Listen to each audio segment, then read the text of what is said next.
So thank you, and also welcome to this hybrid meeting, because today we are supposed to learn what it takes for a startup to become funded as an innovation project in the industrial sector. In 2021, 250 Norwegian companies sought and bought after 1.3 billion Norwegian crowns funded by the Norwegian Research Councils. 74 companies made it through this complex application process, and today we are going to learn what does it take, what do we really need to get some of that funding. We have with us many people who have experience from both sides, both from the industry side, from the academic side, and of course from the research council side. So we will specifically learn who can apply and what are the requirements, how much resources must startups dedicate to such an application, how can a startup get in touch with academia to get this way of getting funding, and what does it entail to become recognized as an innovation partner. We have a great panelist today. We have Paul Torfinn, Senior Advisor and ICT and Digitalization from Research Council of Norway. We have Erlend Øverby, founder of Hypatia Learning and EdTech Startup.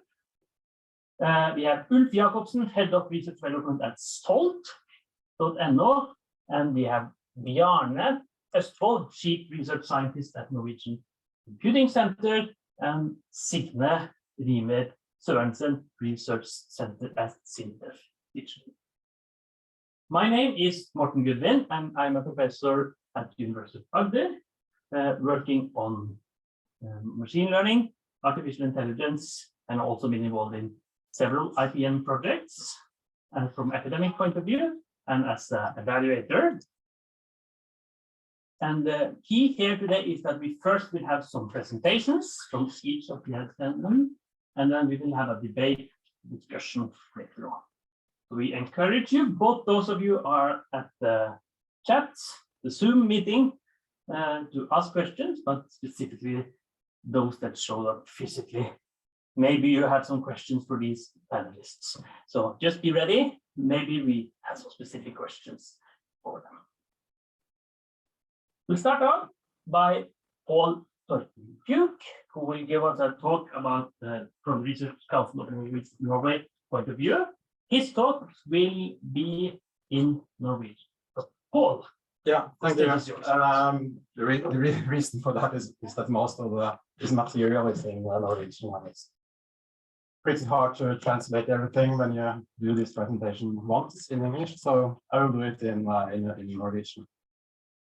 I've been working. I've been working 5 years in Research Council. Prior to that, I worked in Ericsson, the telecom company, and I think I've seen some of you before. For Martin here, great evaluator of applications. Okay, I will focus on what's happening in 2022 with the IPN. What's happening in 2022? I'm going to keep on further. This is just an introduction. This is the opportunities you have through the Research Council of Norway, the activities we are engaged in. And probably many of you know SkatteFUNN. That's the tax solution. It's a right that you have that you can apply for SkatteFUNN and get skattefradrag.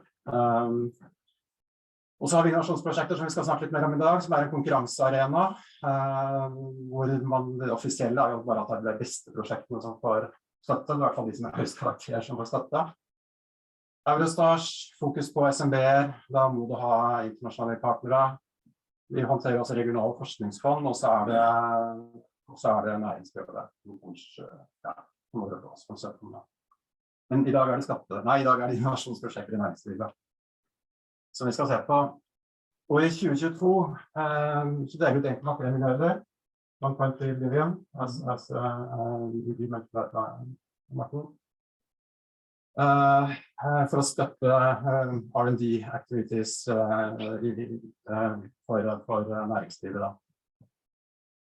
Du kan sende en søknaden nå, hvis du vil det. Det løpende søknadsmottak.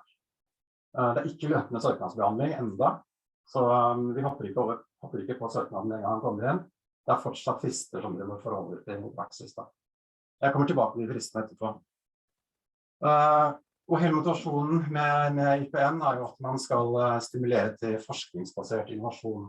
Det skal være en høy innovasjonsgrad, det skal være nyhetselementer i det, det skal være en stor FoU-utfordring i prosjektet, det skal være et stort verdiskapningspotensial etter av prosjektet. Nøkkelord. Dekker hele bredden av norsk næringsliv, og du kan i prinsippet søke hvilket som helst prosjekt som helst, bare det et prosjekt som består av FoU-aktiviteter som ligger innenfor det man kaller industriell forskning eller eksperimentell utvikling. Men det vi ser jo at det typiske innovasjonsprosjektet det at man skal ta frem et nytt produkt, ny tjeneste eller store forbedringer av eksisterende produkter eller tjenester. Det det vi ser mest av. Og så det selvfølgelig prosesser innenfor nye metoder og prosesser innenfor produksjon, leveranse eller distribusjon, men vi ser også prosjekter hvor man skal ta frem nye modeller, eller forbedre DevOps for eksempel. Altså omfanget av prosjektet veldig stort. Så greia at hvis du har et prosjekt som innenfor hvor du kan definere aktiviteten i prosjektet som enten industriell forskning og eksperimentell utvikling. Det kan også gå se på Forskningsrådets hjemmeside hva det altså det FoU-aktiviteter, R&D activities. Fordi at en innovasjon, det FoU-prosjektet, det må være R&D activities, altså selve innovasjonen kan være markedsaktiviteter, salgsaktiviteter, andre typer aktiviteter som ikke kan inngå i det prosjektet som spesifiserer og søker om til oss. Det et krav om samarbeid, så du må samarbeide med minst én partner. Veldig ofte så det en partner fra universitet, høyskole eller instituttsektoren. Det kan være andre bedrifter, og jeg kommer tilbake til det, hvem som kan være partnere. Den her har jeg fått mye spørsmål om, fordi at hvis dere har sett på de nye kriteriene for innovasjonsprosjekter i næringslivet som gjelder for 2022, så vil dere se at dette med bærekraft løftet opp som et viktig evalueringskriterium. Og da får du spørsmålet om, ok, hvis du på en måte har et konsept som ikke treffer FNs bærekraft som veldig bra, det noe poeng å søke? Det fortsatt et poeng å søke, men du kan kanskje ikke regne med å få toppskåle på akkurat med impact, virkning og effekter. Så det har vært mye diskusjoner internt hos oss egentlig, men det et press for å på en måte få det som et kriterium sterkere. Og det siste her veldig viktig, fordi at tenk gjennom, hvis jeg tenker å søke, hvorfor søker du Forskningsrådet? Hvorfor søker du Forskningsrådet? Ja, det for å få penger i prosjektet ditt, nummer 1. Men altså det her, hele hensikten med innovasjonsprosjekter i næringslivet at det skal være en risikoavlastning for deg som søker bedrift. Det kan være fordi du ikke får midler og investeringer til prosjekter andre steder, fordi det har en for stor risiko. Det kan være en for stor FoU-utfordring i det prosjektet som gjør at andre ikke vil satse på det. Men igjen så må det da være av en sånn art at potensialet i bakkant av et veldig prosjekt stort. Da. Du kan ikke bare ha en FoU-utfordring som ingen vil satse på. Du må også vise at du faktisk har noe bakenfor som kan gi deg verdi. Så det vellykkede, altså jeg bare prøver å oppsummere her nede, altså de vellykkede søknadene, ikke prosjektene, men de vellykkede søknadene, det har et helt klart nyhetselement som man klarer å argumentere troverdig for å sette i art. Hvordan gjør man ting i dag? Hvordan vi har tenkt å gjøre det? Hvordan vil ting bli bedre? Det en stor FoU-utfordring, det kan være store risikoelementer i prosjektet, det ikke sikkert at det skal få det til. Det ikke negativt i innovasjonsprosjekter. Men får det til, så har det et veldig bra verdiskapningspotensial i bakhånd. Løser det problemet, så det virkelig noe som kan ha gjerne positive samfunnseffekter, FNs klimamål, men ikke minst at det en verdi for bedriften, at du ser potensial for bedriften i bakhånd. Og så må alt det der formelle med hensyn til ryddig prosjektplan og aktiviteter og konsortium må være til verden, det må gå på at konsortium kan løse problemet. Så det på en måte, klarer å treffe bra på de tingene der, så det egentlig godt i gang. De rammene i 2022, det en bedrift kan minimalt få 2 millioner. Altså, det minimalt. Altså, du må søke om minst 2 millioner. Og de samlede prosjektkostnadene må være på minst 4 millioner. Det vil si at da har du søkt om 50% for din bedrift. Og det må ha en varighet mellom 2 år og 2 og 4 år. Så det jo ikke for de minste, kjappeste prosjektene at det virkemidlet her tenkt. Ok, du kan søke om, du har et prosjektplan på 24 måneder. Det ikke ulovlig å gjøre ting raskere. Og endringer kan skje i et prosjekt, så hvis du har et prosjekt som også ligger på vipper på mellom 1,5 og 2 år, så kan du godt skrive 2 år i prosjektplanen, og så føler du kanskje et tolvtresten. Og så det dette med maksimalt støttebeløp varierer mellom 6 til 20 millioner. Det kommer an på hvilket portefølje, hvilket program du søker innenfor. Jeg skal komme litt tilbake til det. For industri- og tjenestenæringer, eller VIA, som kanskje de fleste av søknadene her kommer innenfor, hvis det kommer via NORA og AI-relatert og IKT, så ligger det på 16 millioner maksimalt. 16 millioner maksimalt kan du få. Men da må du ha et prosjekt som har kostnadsramme på 32 millioner, ganske stort prosjekt. Og vi har satt en maksgrense. Hver bedrift kan maksimalt få 50%, og så det statsstøtten som regulerer om det vil være lavere enn 50%. Har en stor bedrift, så kan det hende at den går lavere enn 50%, fordi at du kanskje har en eksperimentell utviklingstype aktiviteter. Det med skille mellom innsøret forskning og eksperimentell utvikling, jeg har ikke slag på det, men det noe på en måte du må tenke litt igjennom når du sender en søknad. Hvordan dere kastegoriserer aktiviteten deres. Ok. Her disse partnerne. Altså, det en bedrift som må være prosjektansvarlig. Det må være en registrert i Brønnøysund som organisasjonsregisteret der, og drive forretning i Norge, så det en norsk bedrift.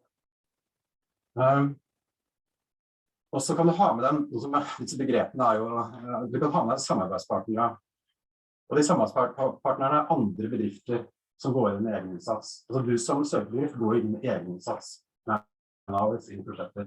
Du kan ha med andre bedrifter som går også inn med egen innsats i prosjekter. Det samarbeidspartnere. Og alle disse bedriftene jo da støttemottakere. Det de som blir definert som støttemottakere av statsstøtte.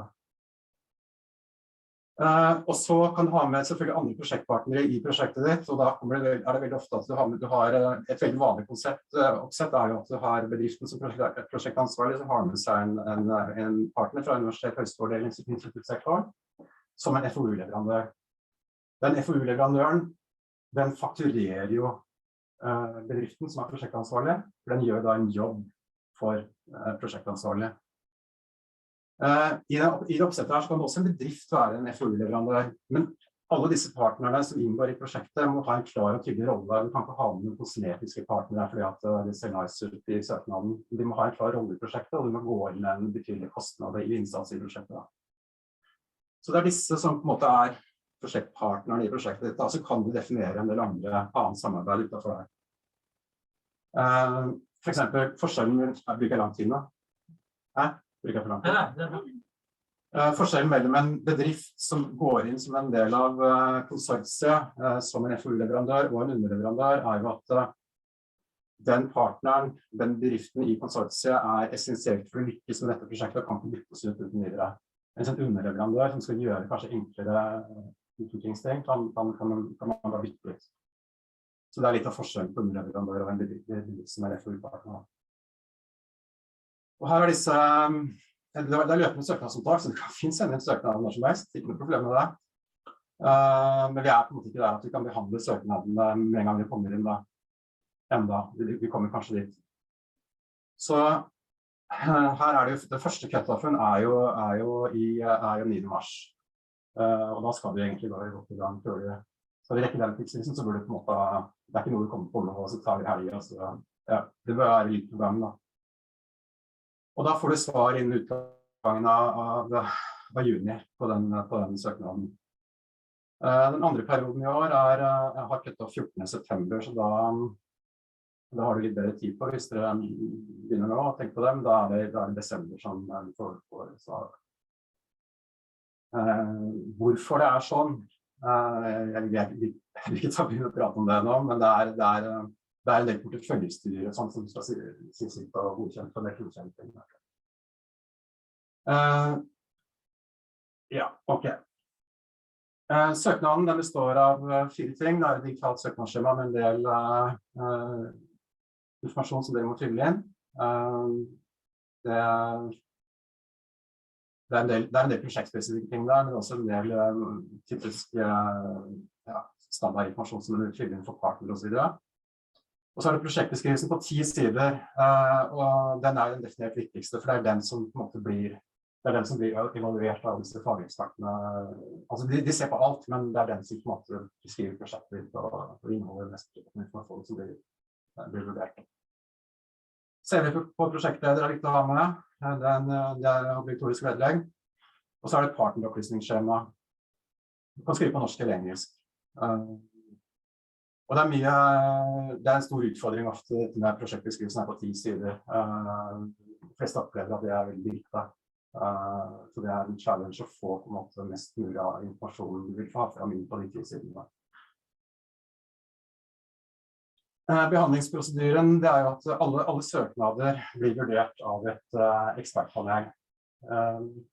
Vi plukker ut 4 eksperter, 3 minimumskravet, som får søknadene tilgjengelig på mitt nettsted og vurderer søknadene hjemme, sender inn karakterer og kommentarer på forskning, innovasjon, virkenhet og effekter og innenføring av de 3 kriteriene. De 3 kriteriene står også i utlysningen.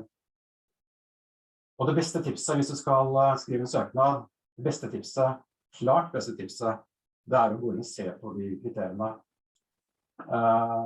Og hvis du har et prosjekt som du ikke er helt sikker på om et innovasjonsprosjekt i næringslivet, så ta en test prosjektet, ideen din opp mot de kriteriene, føler at du klarer å svare bra på de kriteriene, så har du kanskje en sjanse, for det konkurranse, det ikke hvis du bruker 3 måneder på hvis du vet at du kommer til å felle på et av de kriteriene. Og de kriteriene jo åpne, og det jobben til noen andre som skal sitte der og tenke og vurdere hva slags karakter. Det de punktene som dere skal vurdere. Så det på en måte make or break. Altså. Så det beste tipset rett og slett å se på de kriteriene om du tror prosjektet kommer til å få bra feedback på de kriteriene. Skalaen går fra 1 til 7, jeg vet ikke hvorfor det 7, men det går fra 1 til 7. Og så får du i tillegg en relevanskarakter som vi setter administrativt hvis du har en søknad som har fått et snitt fra panelet som 4 eller høyere, så får du også en relevanskarakter, så det 4 karakterer. Hvis dere kan gjerne, vi kan godt ta en runde på det, ikke nå, vi har ikke tid til å gå inn på det, men det også at vi leser utlysningen, fordi at det en del føringer som står i utlysningen, hvilke type søknader, hvilke prosjekt man helst vil ha. Det står ikke klarspråk, men det står sånn indirekte, litt skjult inni av teksten, og der kommer relevansutviklingen. Vi har laget en skåringstabell som egentlig plukker ut disse som gir poeng ut fra det som står i utlysningen. Ja, og så det til slutt et porteføljestyre som tar beslutningen, og da det disse porteføljestyrene, det industri- og tjenestenæringer, hav, muliggjørende teknologier, mat- og landbaserte bioressurser, miljø, energi og CO2-håndtering, altså petroleum. Når dere sender inn en søknad, så bør dere ha en formening om hvor, altså miljøende teknologier inne i industri- og tjenestenæringer som du bør ikke tenke på. Men du bør tenke gjennom om hvor prosjektet matcher her. Grunnen til det at det kan være ulike rammer for de ulike porteføljene. For eksempel så har industri- og tjenestenæringer 16 millioner som maks. Nå jeg ikke sikker på hva havet har, men de kan ha lavere maksgrenser hva det kan få i støtte. Men søknaden blir ikke borte uansett. Altså, hvis du bommer her, så blir den ikke borte. Alle blir behandlet. Hvis du har søkt og sier at det spesifikt mot energi, og det blir flyttet over her, så blir det behandlet uansett. Men det greit at dere har en viss mening om det. Og innenfor industri- og tjenestenæringer, så det den største potten da. Det jo over halvparten av de pengene, 1,3 milliardene, de kommer jo inn her, og der har dere søkere. Eller de som regner med kommer fra det miljøet her. Dette da eksempler på ulike næringer som dekkes av industri- og tjenestenæringer. Men som sagt, alle prosjekter og søknader skal finne et hjem, så ingen søknader blir borte.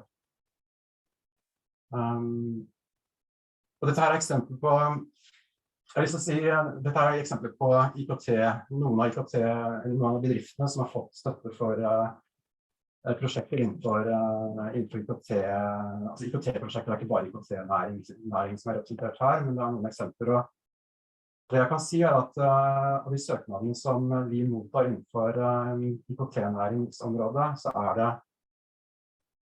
kanskje opp mot 80-90% små bedrifter, og gjerne mindre bedrifter. Du ser noen store her, Atomica og Norwegian her.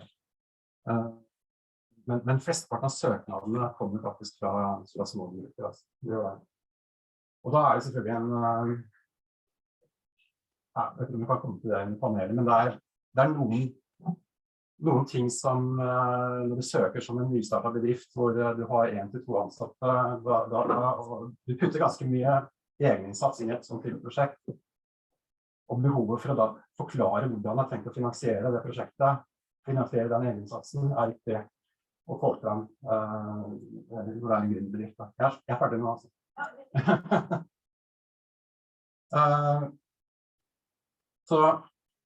Men altså, hvis dere sitter og planlegger å sende inn en søknad, så kan vi gjerne ta et møte for å gå gjennom kanskje spesielt kriteriene av hvordan hva viktig å få frem i søknaden. For at søknader som får avslag ikke nødvendigvis dårligere prosjekter. Altså, det ikke nødvendigvis dårligere prosjekter i det hele tatt. Men kanskje de kan treffe helt på matchekriteriene som måten andre skal fikk å vurdere. Og så det en del informasjon der som dere kan finne. So great. Yeah. I have one question before you leave. And so you gave a lot of tips, but one tip, maybe you agree or disagree, is to volunteer as a reviewer. At least I saw it myself. Yeah. I applied many times, then I was a reviewer and suddenly I understood the process on the other side. That's a very good point, because I thought myself sitting on the train, I should mention it, because we are desperately in need for new reviewers. We continuously need new reviewers. So if you think that you might fit in a review role, and you're paid as well. So, so that please contact me, because we need new reviewers all the time. Both from academia and the industry, right? Right. So, perfect. Yeah. We'll include you in the panel later, of course. And then we switch to the next presenter, who is Erlend Øverby from Hypatia Learning. He is the founder of Hypatia, an edtech company from Fredrikstad. And I'm sure you came all the way from Fredrikstad today. Yes. On the train. I'll sit over here. Thank you. So, I think I'm going back to English. If you can say it in English, I will. Yeah, I'll do my best. And apologies if it's the true version of Norwegian in the conversation. And thank you for inviting me to this panel. I will share my experience in failing in writing application twice. And still, I think it's a good learning experience, even if you're failing in writing this application. Hypatia Learning, we are an tech startup. We are not an AI company per se, but we are trying to apply AI in solving some of the challenges we are facing within education, in providing the teachers better understanding and knowledge about how the learners are actually learning what they are learning. And this IPN project that we applied for first in the spring last year and in the fall last year as well, we tried to fix some of the deficiencies we got in the first application, and we got a second set of deficiencies in the second round of application. So there's a lot of things to learn here in the process. But I also like to give credit to the Research Council for actually having this kind of IPN opportunities. It's a great opportunity. And we found that in the writing process of the IPN proposal, it was really helpful in trying to understand our business and where we would like to see our product development going in the future. So even if it failed, it hasn't disencouraged us in writing and trying to do more research. And I think the way I understand the IPN is that they are encouraging and trying to have startups or SMBs or companies think more like in research and in developing products, having knowledge as a foundation for product development. And to do that, you need to collaborate with researchers and have more research in the company. So, as was mentioned by Paul as well, that a lot of SMBs are applying for these proposals. And I think it's good for SMBs and smaller companies to do that. But we're also competing at the same level with youth organizations that have their own research or organizations that research departments and are more professional in writing application than we are as amateurs. And I think that's another challenge that we should be addressed or be aware of as well in this IPN or application processes for the Research Council, is that there's a lot of professional actors out there that are willing to write the application for a fee of the budget you're receiving.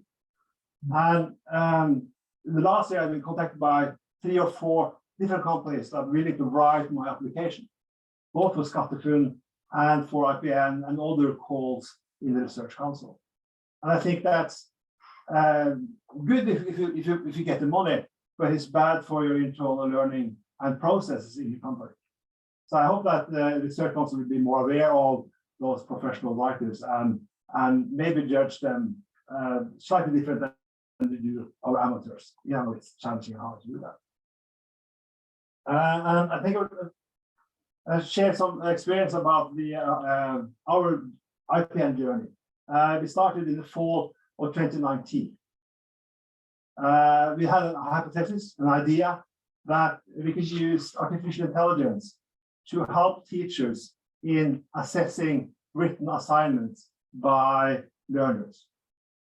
And because it takes a lot of work for teachers, it's a tedious and quite repetitive work. And the idea of AI and machine learning is that it can actually assist people in tedious work and tedious work operation that takes a lot of time and are repetitive. So when you're a teacher, you are giving up a written assignment, you are supposed to assess it afterwards and provide good quality feedback to the learners so they can actually learn and perform better next time. So if you have a class of 25 learners, you need to assess 25 more or less similar written assignments for every learner and provide good quality feedback. And I thought maybe we can use AI in assisting teachers in providing that feedback to the learners. And that was our hypothesis. And yes, that the teachers then doing the assessment of 4 or 5, some random low number of written assignments, and use those assessments to train the algorithms and train the system so the systems know the aspects and perspectives and the topic the assignment is about, and then they provide suggestions for the teacher and how to provide feedback to the learner. So our project had 2 aspects. One is the aspect of the technology, AI and machine learning, but we also realized that technology doesn't exist in a vacuum. Technology has to be used and applied by teachers. So we had contacted the Østfold University College, and they have had a new start program on the digital societies. And they really liked the idea because we are combining the Department of Informatics with the teacher training. So we're combining technology with pedagogy and seeing what's happening in the intersection between when technology meets pedagogy and the pedagogy meets technology. So we need to understand both those aspects. So in an IPN, maybe too ambitious. We would like to employ 2 PhDs, one for the Department of Mathematics and one PhD from the teacher training. And I think it's very important to address the softer aspects of technology as well, because it has to be used and understood and fit into an existing practice. So we would like to, in the proposal we wrote, that we would like to look into the softer aspects of AI, like the ethics, the governance, the explainability, the control aspects of it. So we will avoid giving the teacher a black box. But I think it's important that the teacher controls, understands, and are empowered by using technology and not being replaced by technology. Because if you are going to teach us how to replace you with technology, they have the spikes out and they refuse anything you say on the spot, more or less. So that was the goal, and we then contacted the University College, who took charge of the research part of the project, and we contacted also all the partners and had an external project manager with a lot of experience from Norwegian and international research projects, and then put together a 2-week consortia, I would say. We should have more industrial partners. We did it ourselves and academia. And I think one of the things we learned is that we should have more relevant industrial partners. So if anyone thinks it's a good idea, I'd like to try again. Please let me know and we can work together. And one advantage of participating in this kind of IPN proposal and having a collaboration with the University College is that the topic we are addressing also triggered interest at the University College. And they applied with us as a partner for a different research project, where they are, as a research organization, was the applicant, and he was a partner. And they actually got that research project. So we are now in a collaboration with the University College and University College of Volda and Halden Municipality in developing, again using AI, but then for assessment for learning. And the goal is then to provide feedback in the writing process of learners using AI and looking into the syntax, which is spelling and grammar, which is quite easy, and the semantics. Are the learners writing about the topic they're expecting, and also looking into sentiment, because if you're writing a text, you are also looking for the right sentiment to make sure that the learners understand the task that they're doing. So by starting this IPN project, we also got invited into all the research projects, and see that's opened up a lot of new opportunities, even if you fail in this IPN twice. So I would encourage everyone to try. It takes a lot of time. I think we have spent at least 2 months writing these applications. But you see that as a business development activities that we should do anyway. So it's not totally waste of time down the drain. So thank you. Great. And let me follow up on the last thing you said there. So you spent 2 months, you say, writing the application. Yeah. And assuming you get to know the research council, but also the research partner, University of Oslo, did you gain from that alone? You didn't get the funding apparently, but maybe you got some collaboration possibilities that was not possible without writing this application. Absolutely. And I said that we got a research project now together with these partners. But could you have gotten that without the IPN? I don't think so, because then we haven't learned them. They had to know about our background, ideas, and our philosophies. Mm-hmm. And I think that they never looked at us as a partner if they had this idea themselves. And you've never popped up on the radar for a potential partner as they have for the University College. You would say that even though you didn't get the money, it's kind of a success. Absolutely. Okay. Zero effort. But it's even more success with the next speaker, because he actually passed the IPN part. So we have now one that didn't get through and one that got through. So we're extra excited to listen to what you have to say. Thank you for that introduction. So again, my name is Jakob Borsnes, and I work with research and development at Soltut.no.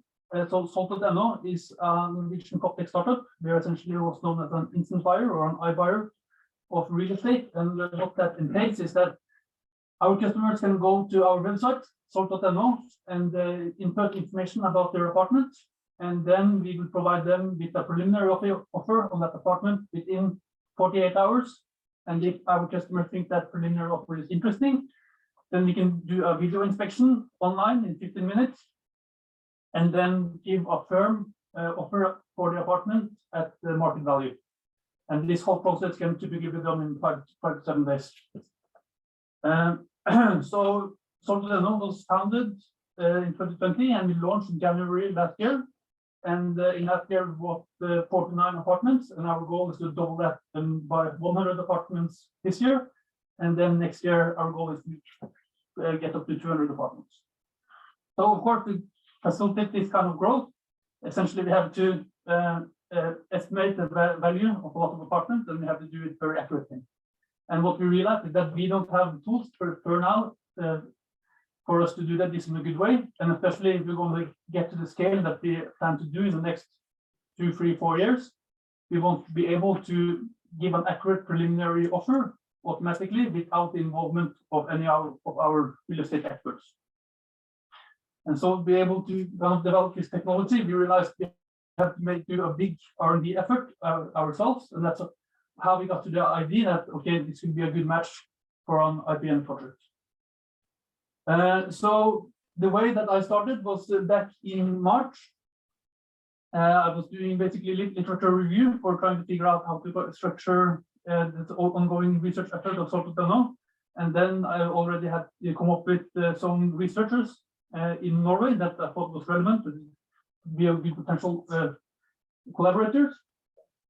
And then essentially, and since we were still quite unknown in the AI or research field in Norway, I essentially had to make like a cold approach to researchers that I were interested in. So I spent some time putting together an email saying, hello, my name is Jakob, I work in the research and development at Salt.no. This is what the company is. This is what we're trying to achieve. These are the very interesting research problems that we are working with. Would you be interested to take a call? I can tell you more, and then maybe you can also say what you are working on. And by the way, we would be interested in this and this kind of collaborations. So that typically, then I will also list, we could be interested in providing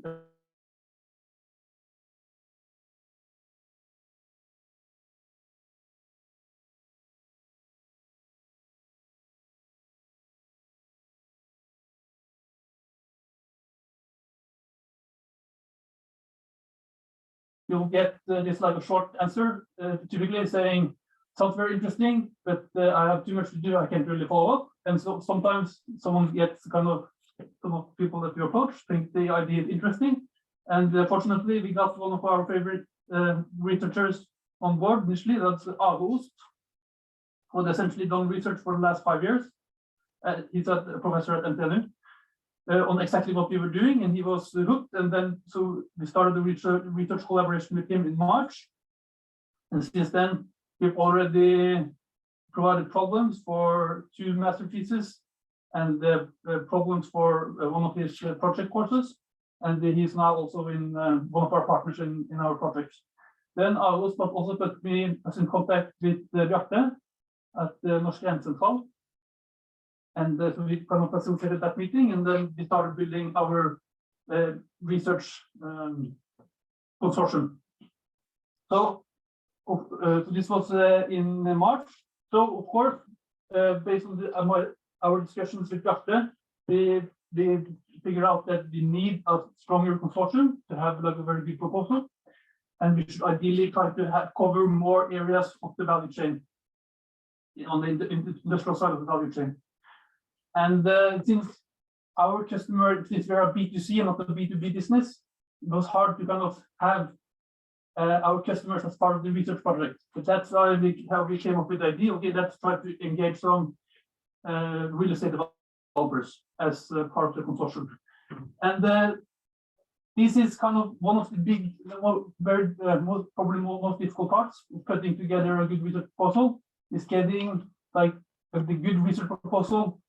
Good research consortium in place, because maybe there's typically like one part of the value chain that doesn't necessarily see the value in joining an innovation project, and can be hard to convince to get on board. So, or you might also kind of lack the contacts to get into touch to the relevant people who should be excited about the idea. So the way that we solve this, we actually use the contact network that we have from our investors, because we already have several investors from the real estate development domain.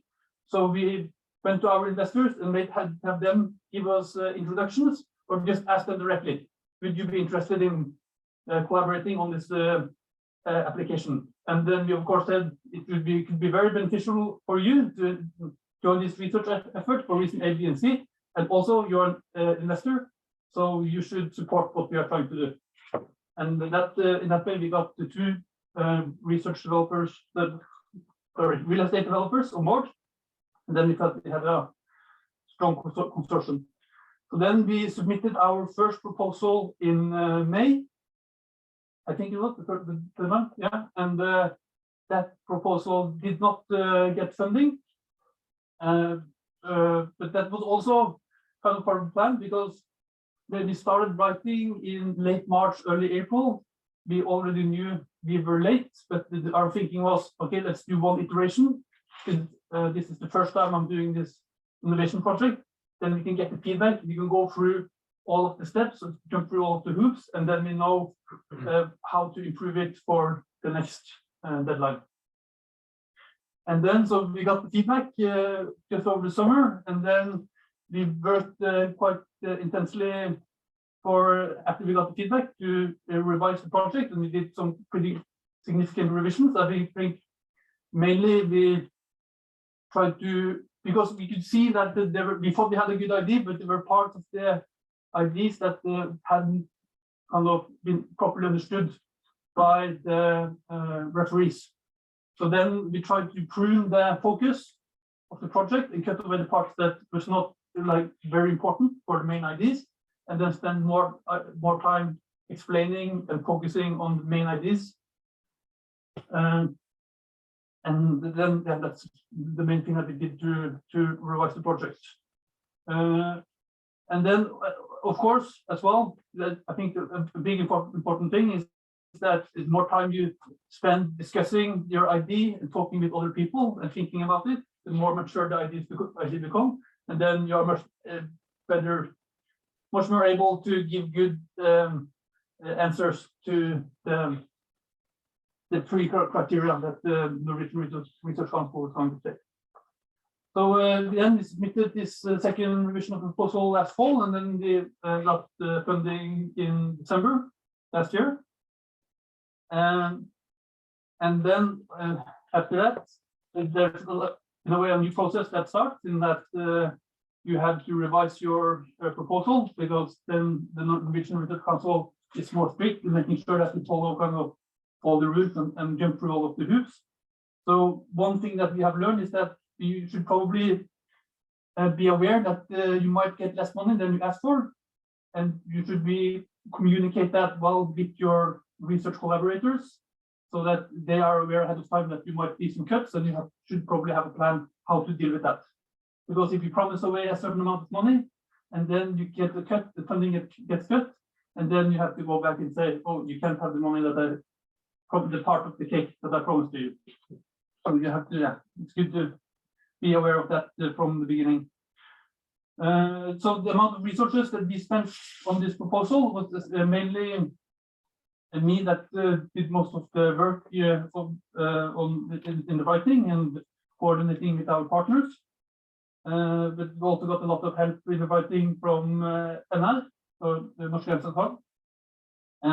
And I think one of the main things that you need for the person that is heading this effort is it has to be someone that likes to write or writes well, I think, but it also, in my experience, should maybe be someone that is not too deep into the technical details and all of the research. Because in my experience, I've also worked many years as a researcher before I joined SORT, and I sometimes get the best grades when I'm a bit out of my comfort zone on the topic I'm writing about. Because when I get too deep into all the technical details, I think that the referees are probably have a hard time following along. So a good tip for them could be to get some help from probably some of the operations or business guys in your company to read your proposal and see if they understand what you're doing, and also have them get feedback to get a little bit of the punch, a bit of pitch into the research proposal, because you don't only need to be convincing on the scientific excellence, but you also have to be convincing on the potential of value creation of the proposal.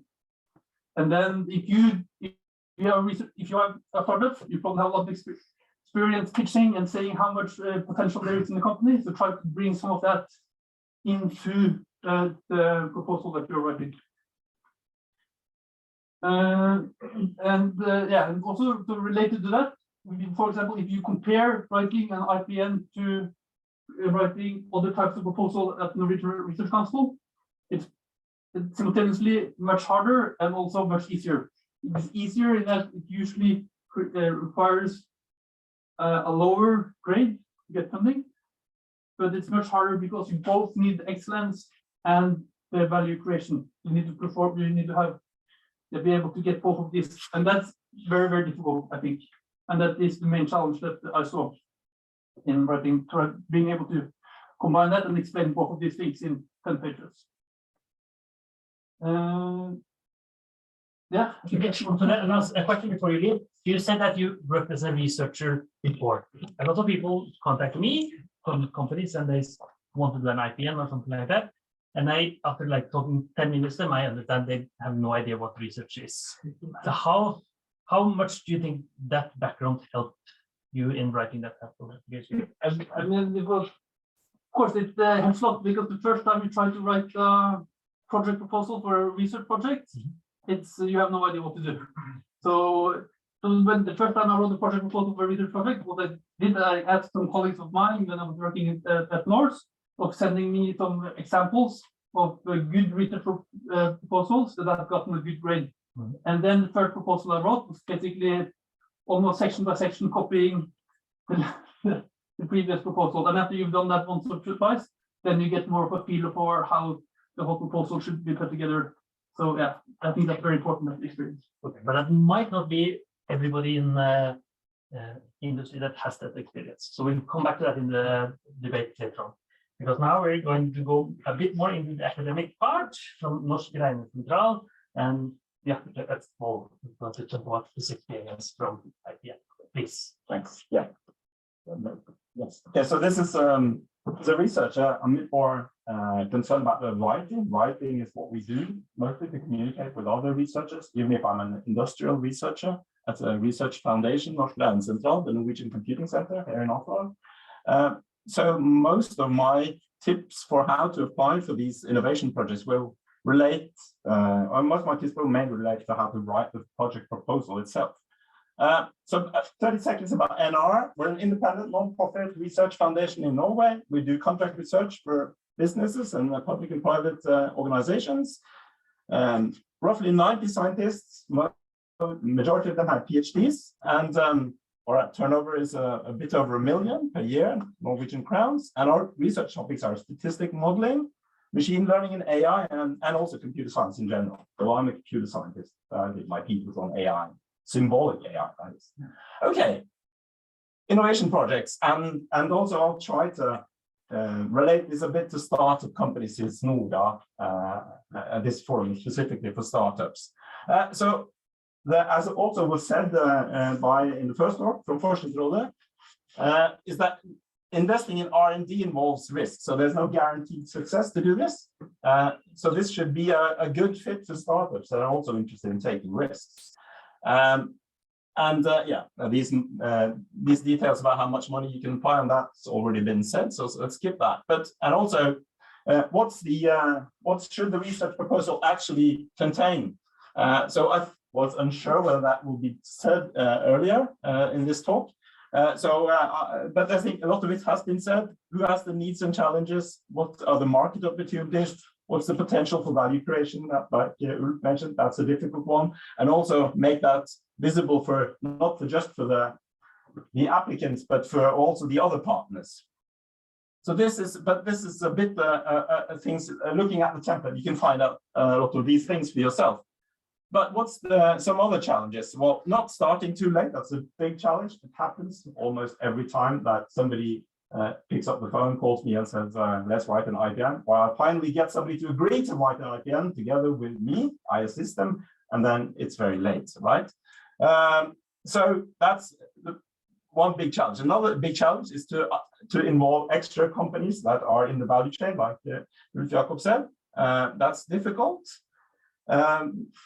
Not everyone has such connections, and then it becomes a challenge. If you're a small startup and you're not making money, how do you find the value chain of partners? I can see that that's a difficult thing to find out. And then when you've got the value chain of companies, you have to explain, why are we uniquely suited to do this project and not somebody else? That's, of course, super important. We don't want any sleeping partners. We don't want partners that are not relevant. We have to be unique to do this. And that has to be communicated. And then some do's and don'ts. And this is my pet peeve. We need to have a good idea.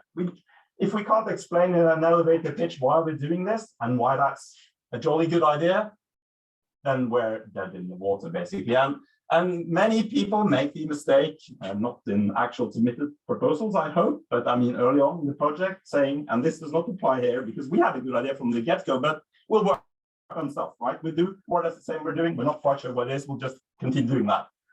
That won't cut it. So you need a good idea, and then you need to write a readable proposal with minimal jargon. I mean, those technical things, the reviewers will never understand them, but at least not all three of them, and they're not experts in your field. So you need to write something that's readable, like a good novel, I'd say. And then don't overdo work plans and deliverables. You need to have a structure. You need to build confidence that you know how to plan this, but giving minute details when everything has to be ready and delivered in the project, that doesn't quite make sense, because as we all know, plans will change.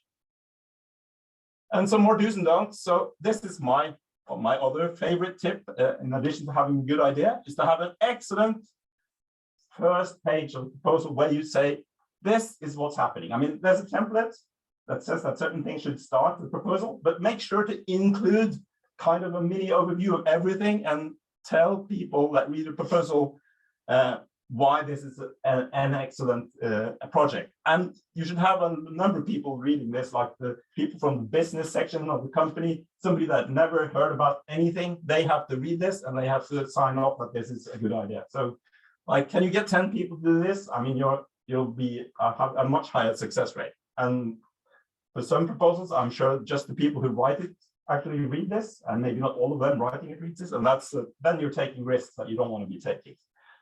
And then this is my my third pet peeve, I guess, to have some. I mean, you have to have an overall goal for a proposal that can be quite a bit vaguer because it's general, but you need to have some way of measuring. Are we proceeding towards the goal? What are the sub goals that we have? And there should be. You should be able to use them as ways of checking your project's progress, like milestones. I mean, how far have you advanced on this sub goal, or have you achieved this sub goal when we're 24 months into the project, something like that. So, and writing goals is something that people have big problems with, in my experience, and that applies to, I mean, 80% of the people I'm talking to, and that's they want to have a goal. Since this is an AI, but I have some AI type examples. The goal is to train an algorithm, do an experiment, or the old classic work on stuff.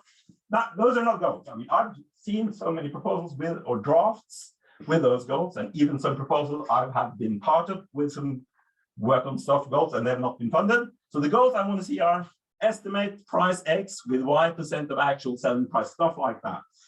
So something that's concrete. Did we achieve it or not? Okay, at NR, we're doing statistics, we're doing machine learning, computer science.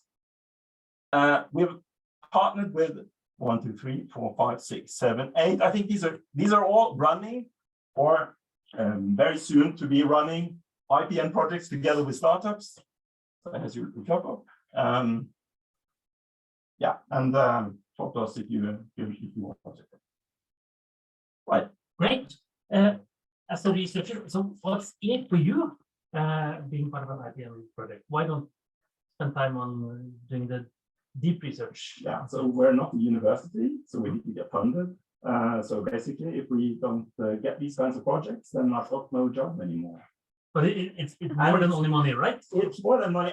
The reason I work at the research institute and not at the university is I like the collaboration with industry and feeling that the work that I do as a researcher actually has a meaning. And the problems that we're working on might not always be the most theoretical, proving that things are correct and stuff like that. But they can still be equally challenging, but more interesting and more exciting to work on. Right, because if you're a researcher that's interested not necessarily in the theoretical proving of stuff, but more application and seeing it used in the real world, Yes, IPN is for you. yes, that's right. Let's see if Signe also agrees with this, because she's from Digital, also an old academic, last speaker before the panel debate. So Signe, very interested in this thing as well. Thank you very much. Thank you to all the previous speakers and to all who have shown up to today's seminar. I work in the analytics and AI group in Census Digital. And that means that Census works on a lot of stuff, but we focus on physics and machine learning and optimization, and predictive maintenance. So that means that I do applied research on how to apply machine learning in real life. Roughly 25% of our group's funding comes from IPN projects, where we are the research partner. And today I will present my experiences working in IPN projects and on how to apply for them. That will be a mix of my own experiences and experiences observed across Census. And that may, of course, deviate from universities or from most distance hard. So I've tried to make a timeline on applying for IPN projects. As you see, it doesn't have any timestamps, because this may take, from what was mentioned earlier, a couple of weeks, that's optimistic, a couple of months, half a year, maybe you even go a bit backwards and forwards. So it's not really that straight as it looks here. And not all steps are equally relevant for all projects. I'm going to focus on the application process, but I want to say a few things about actually working on the project. And I want to emphasize that when we work on IPN projects, we try to work really close with the partners. We try to have frequent discussions. We try to have kind of whatever prototype that you can test as often as possible, as close to the partner as possible. But it is research, and sometimes you have to adapt. The best projects are the ones where you can get out value along the project, not only at the end. And I have an example where we're working on an IPN with Skanska and a little startup called VTO. And the goal is to obtain more automated coordination on road construction sites. In order to do that, we've been doing a lot of data analysis and a lot of data visualization to understand what's going on and how can we improve it. Now, we have pushed that out in a dashboard in the VTO platform that is used by the construction management in Skanska. And in a very near future, VTO will also be able to sell this as an add-on to their other customers in Skanska. So that's really an example of how we've taken something that we have to do anyway, but pushed it out so that they can use it immediately rather than wait for the end of the project. Okay, before we get to the project, there's a whole journey that we have to go through. Somehow we need to establish first contact. For an IPN, that's normally the company approaching us. Don't be afraid of approaching the beast called Census. Census is doing a lot of different things, but we usually try to make sure that we end up with the right people, regardless of which point of contact you use.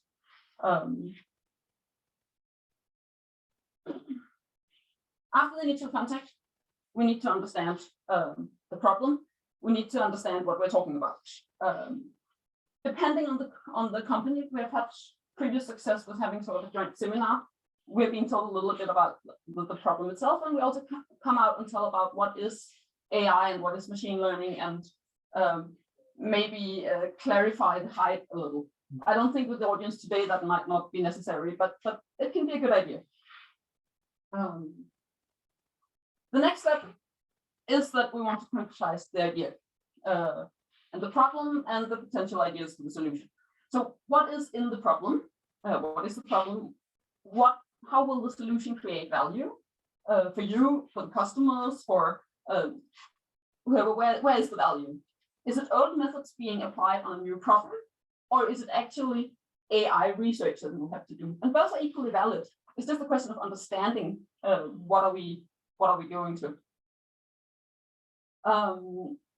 We also evaluate how interesting it is for us as researchers to work on.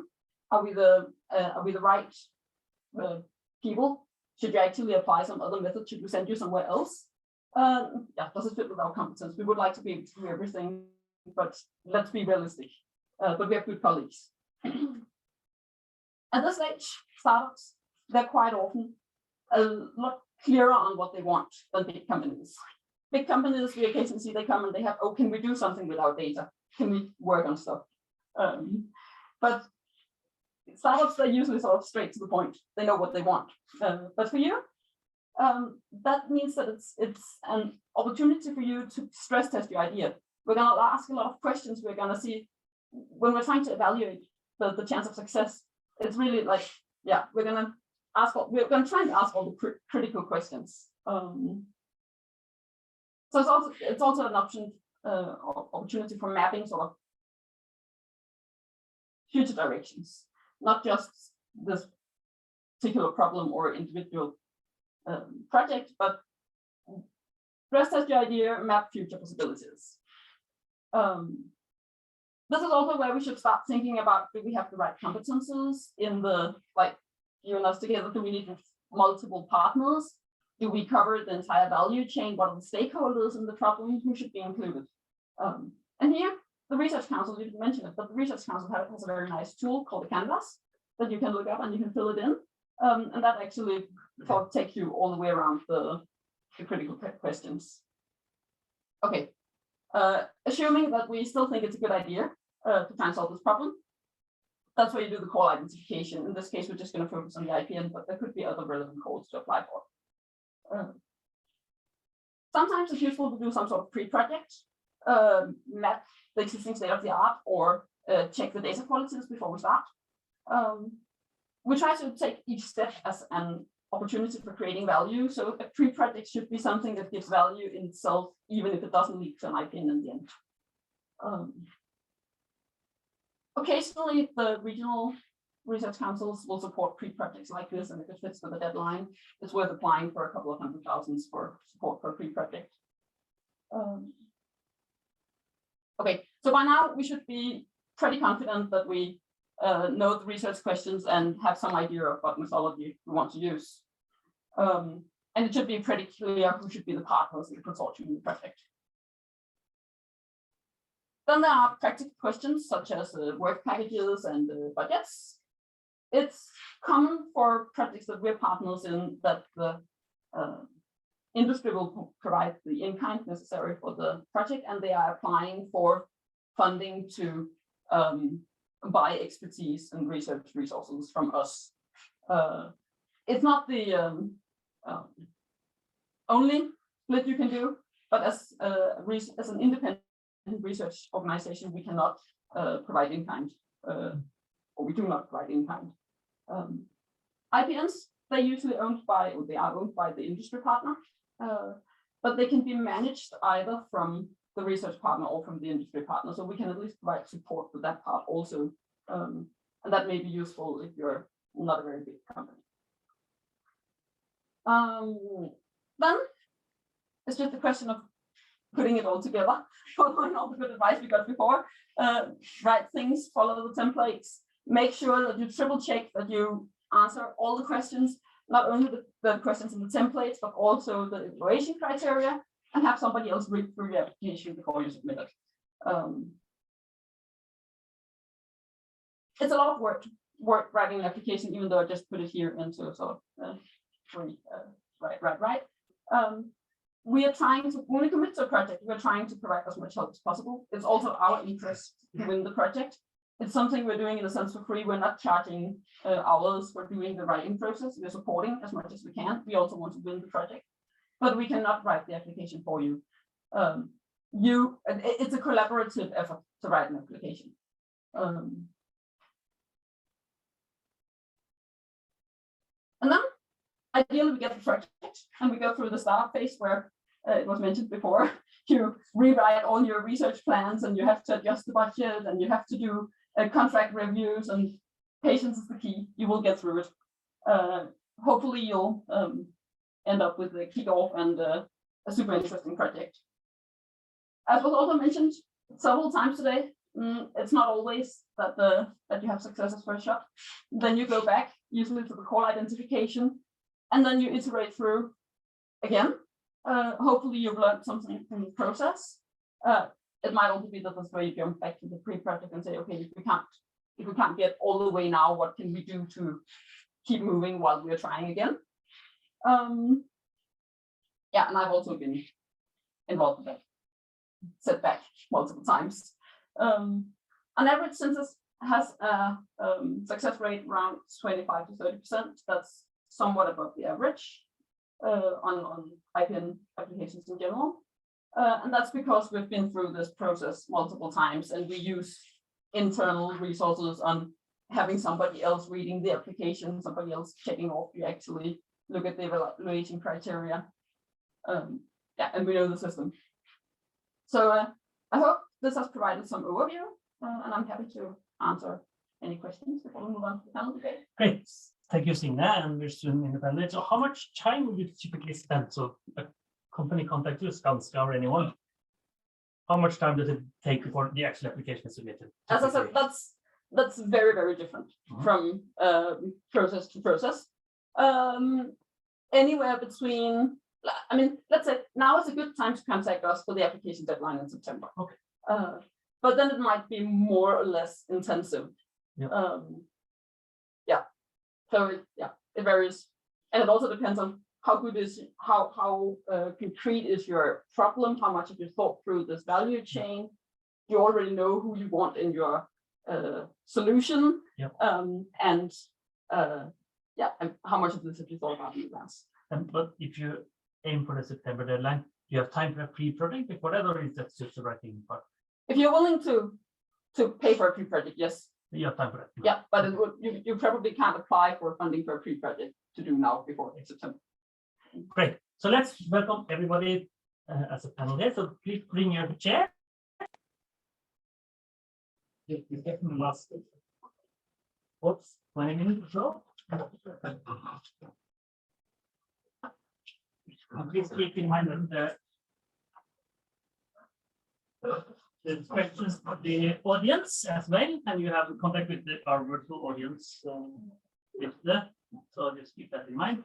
So I'll ask questions for all of you, but I'll start with you, Paul. We heard many times here people talking about applying several times. So they applied one round and applied a second round.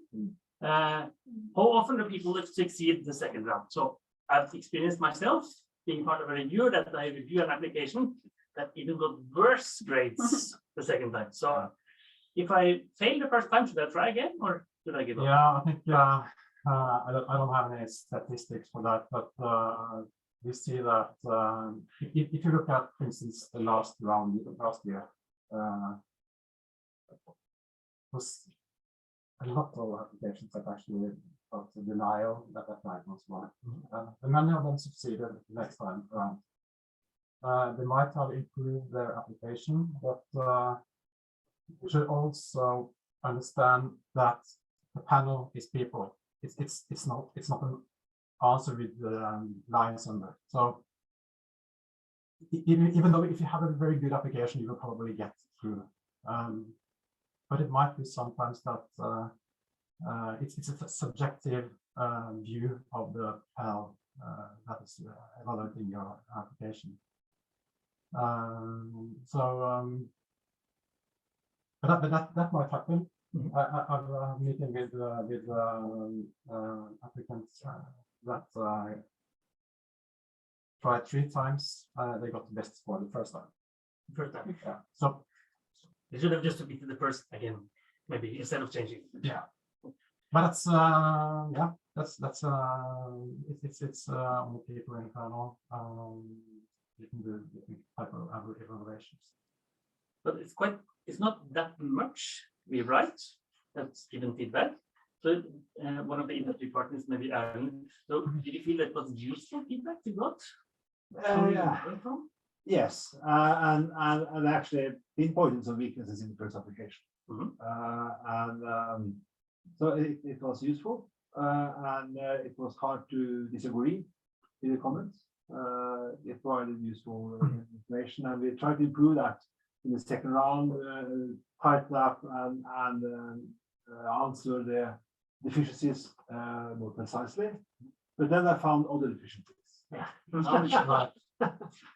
So but there's a process that I think is iterative, and I don't think we will apply for a third time with the same idea. But we might do a third application for September with a different scoping, different approach, based on what we have learned, and also based on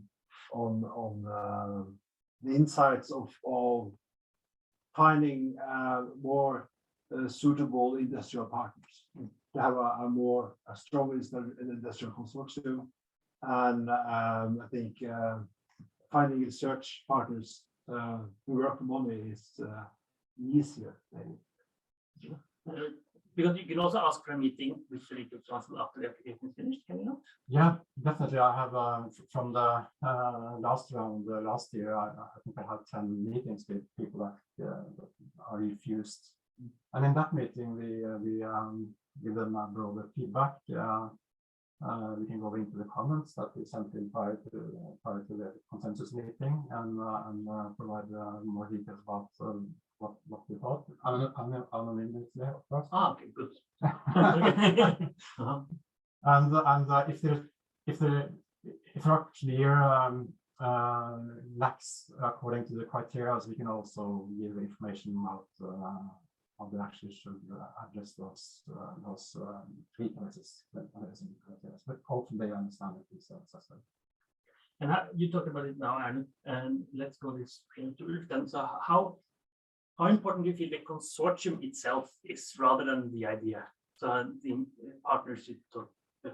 And I think consortium actually might be one of the most important things, because everything else kind of comes from the consortium. It's also much easier to argue that if you have this consortium with A, B, and C participating, then you can do things that we could never do otherwise. But it's much easier to argue like this than to say, oh, if we just had a lot more money, then we can do things that we couldn't do otherwise. So a good consortium is one where you can argue that you can combine the interest or the competence of these separate entities into creating something that you couldn't have done otherwise. And if you have that, then you are very good. Yeah, so it's kind of a lot of work, not only finding the right people, but maybe getting to speak the same language. Yes, in some yeah. way. And I mean, it's like the classical problem with the stakeholder analysis. You have to figure out for everyone in the consortium what's in it for them, and then you have to convince them of that. So it's not, so as you say, of course, you have to try to get to speak the same language, but you also have to find like very specific combination of work that you can do that you can both collaborate on, and then everyone can benefit from. And that is, yeah, very hard, but right, yeah. But one of the consortium partners is Norwegian as well. So what's interested you in that type of collaboration? And let me just focus a bit more, because we are specifically targeting startups there. And just intuitively, it makes maybe more sense to collaborate with a big company that has a lot of resources, etc. Why is it interesting to do a startup collaboration? Well, I have been involved with some of the biggest companies in Norway, and also some of the smaller ones. I think one good thing about a startup is that they know what they want to do. One problem with a big company can be that people in the organization might move around, and their priorities can change, not just because they themselves have new ideas in their minds, but because their bosses decide that they should do different things. So to work with a big company is great. They can write a great value creation and have many zeros after the numbers sometimes, but it's also a bit risky in the sense that if they change their minds, that can be dangerous. So I'm happy to work with startups, and also good to talk to somebody that really have a lot of skin in the game, so that they really want this solved, and it's super important to them, and that means that they're not likely to fall by the wayside and decide to do different things later. Right. Is that you share the same experience, Signe, about the startups have a real skin in the game? So if this doesn't work, they will like. Yes, startups tend to be very dedicated and very sort of. It's probably wrong to say demanding, but startups they're keen on collaborating. They want to do this, and that's sort of I think it doesn't depend that much on whether you're a startup or a big company. For me, the important thing is the problem you're working on. You're working on something that's important to solve, and I think yeah, that comes from both big or small companies. Right, but when let's say a startup contacts you, so what is the first advice you give them? Is that a pre-project part, or is it please go and search the internet for alternative solutions? No, we usually try to understand what is the problem. Why do you think what you know is being done already? Why do you think this is the solution that we should go for? You ever have the same experience as me, that I Google and I find the exact solution on the internet to be downloaded? But that's just me. No, No, I didn't. not for the problems that have passed sort of through the first initial contact. No, Yeah. usually they have original problems. Right. Okay, that's good.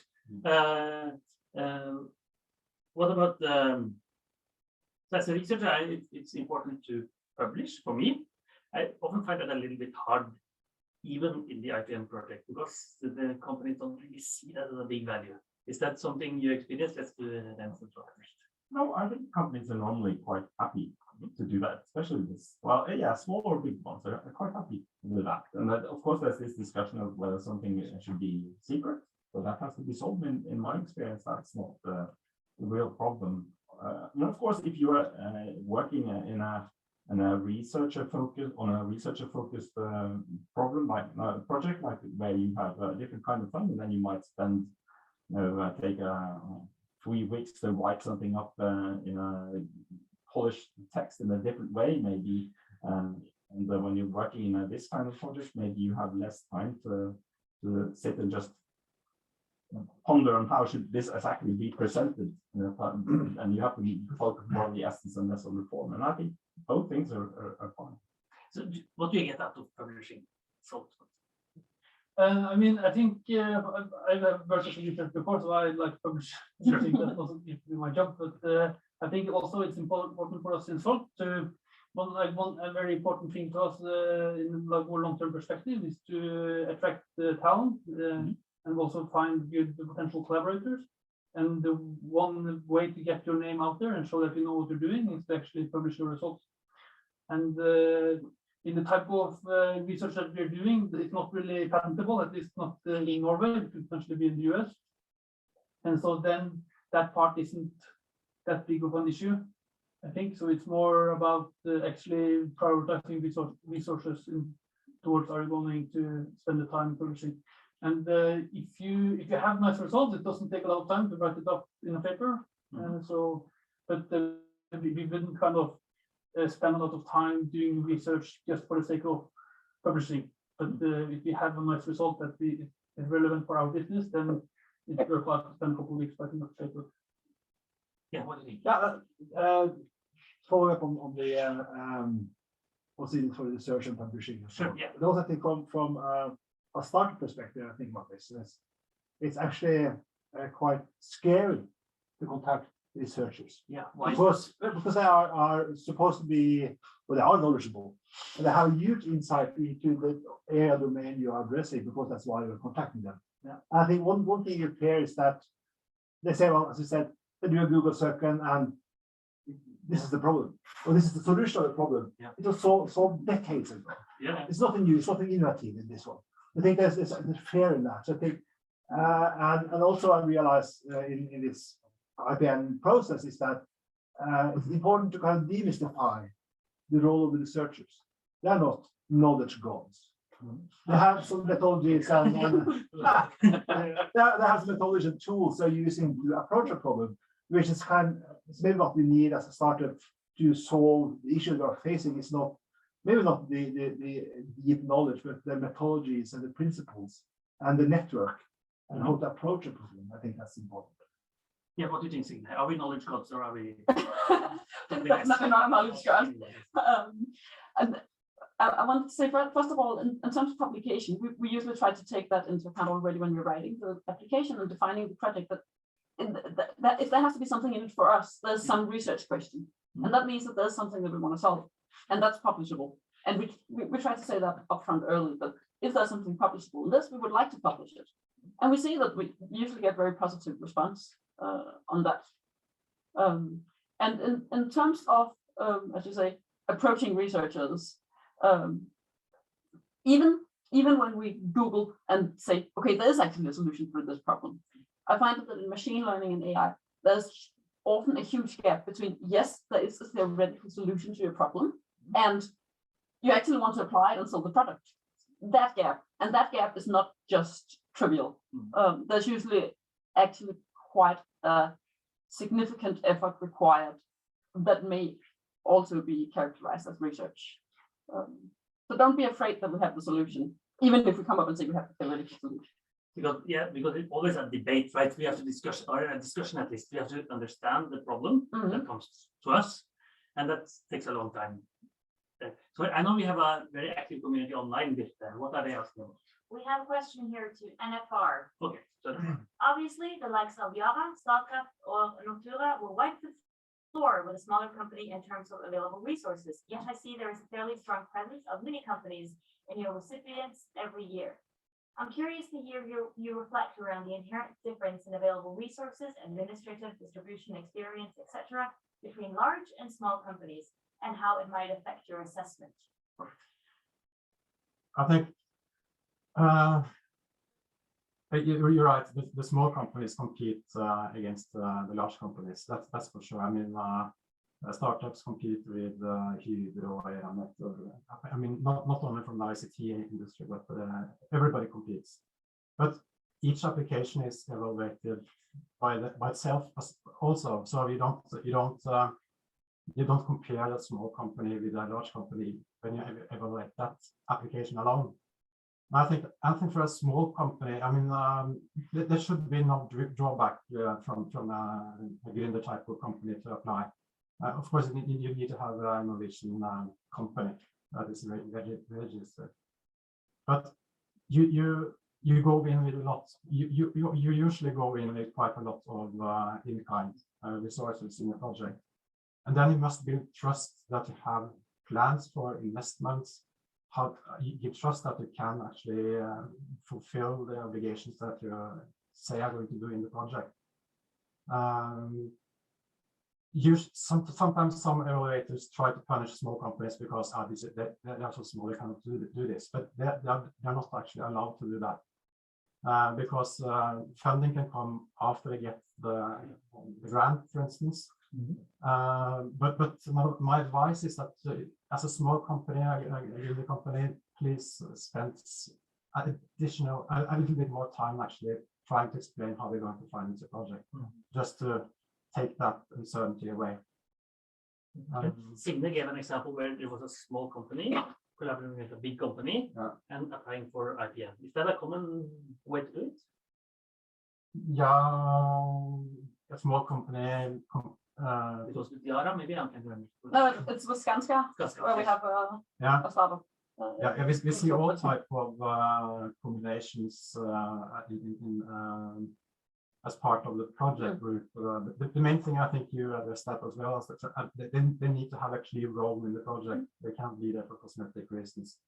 And you mentioned also the value chain is evaluated if you manage to do that. If you manage to bring in a pilot customer, you couldn't do that directly because you focus on them. But that gives feedback. That gives trust to the whole application. You will get that because then people will see that there is a market demand because this player is in the consortium.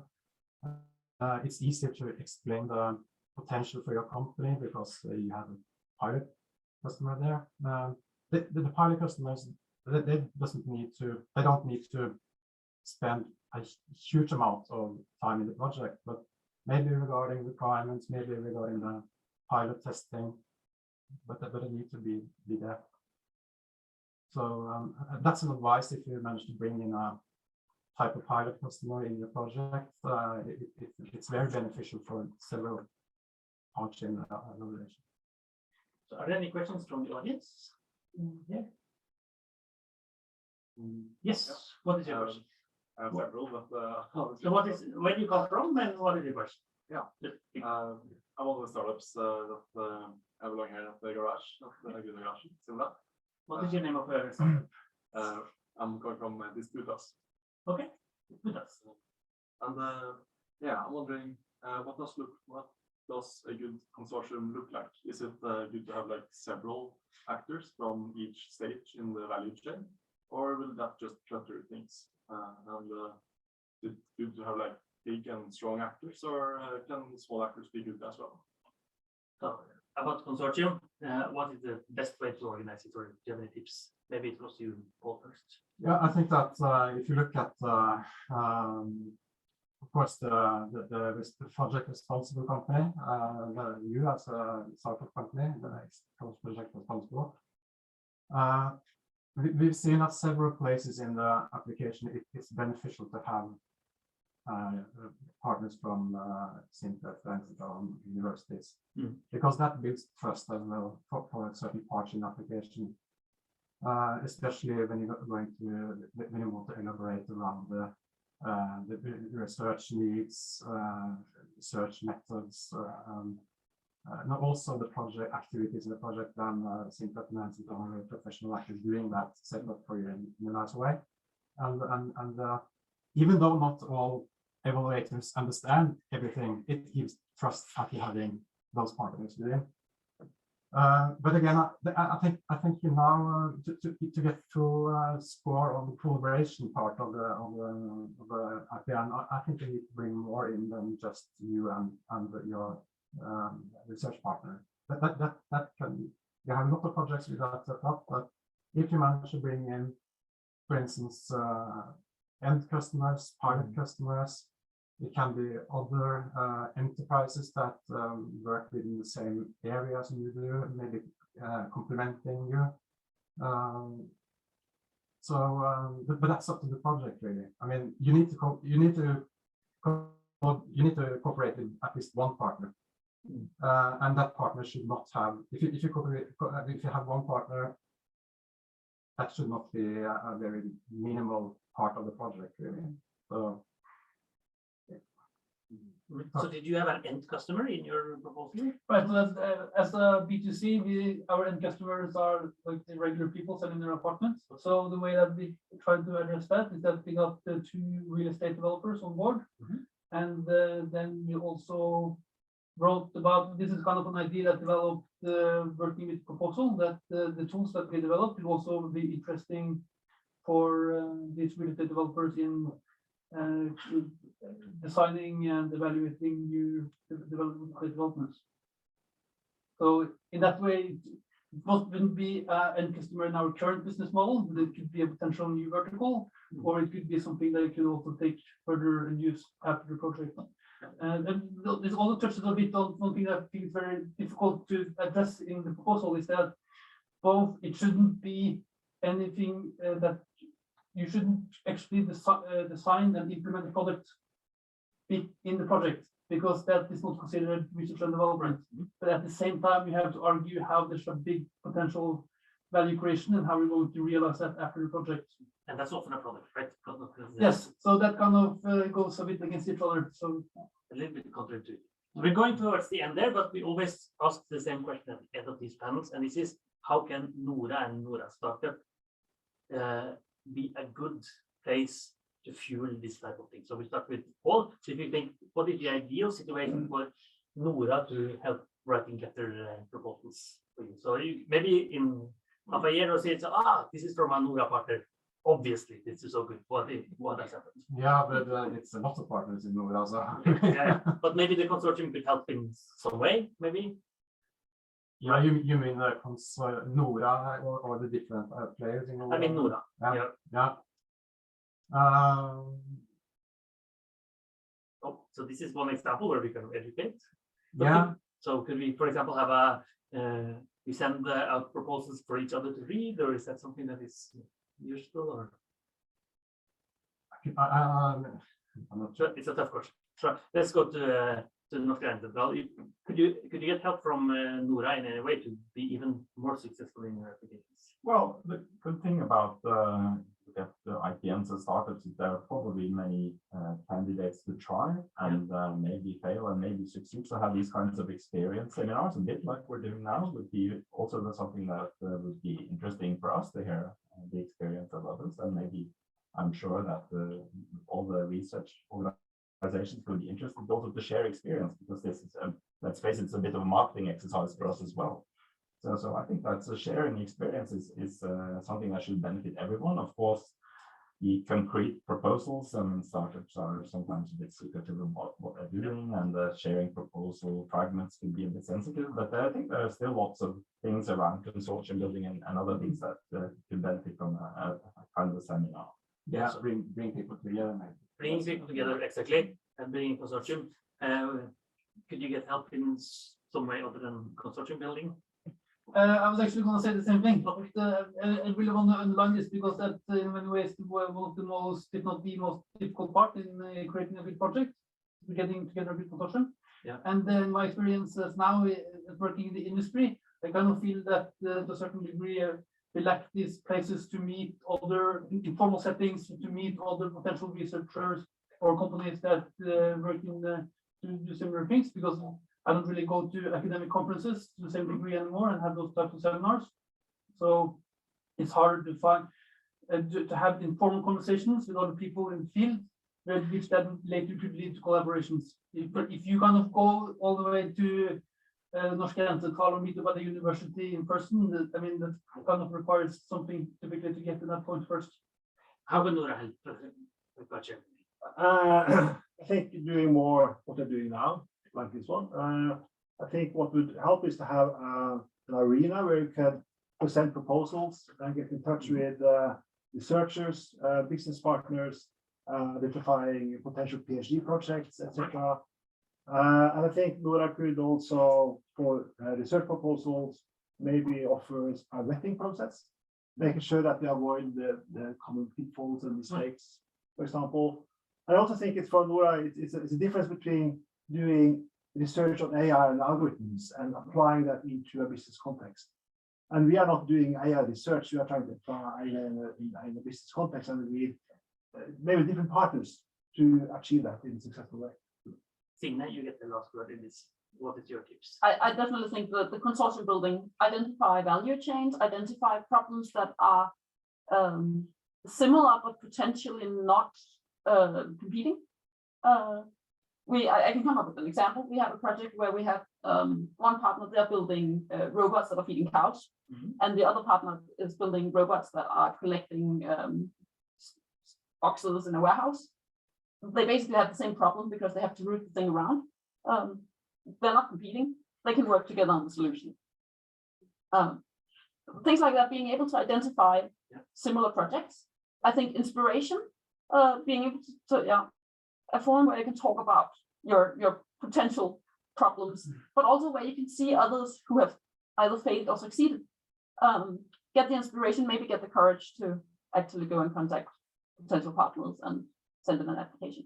That is a great last word. And then please give a applause to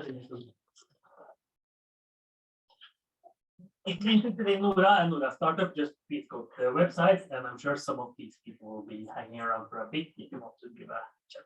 So thank you.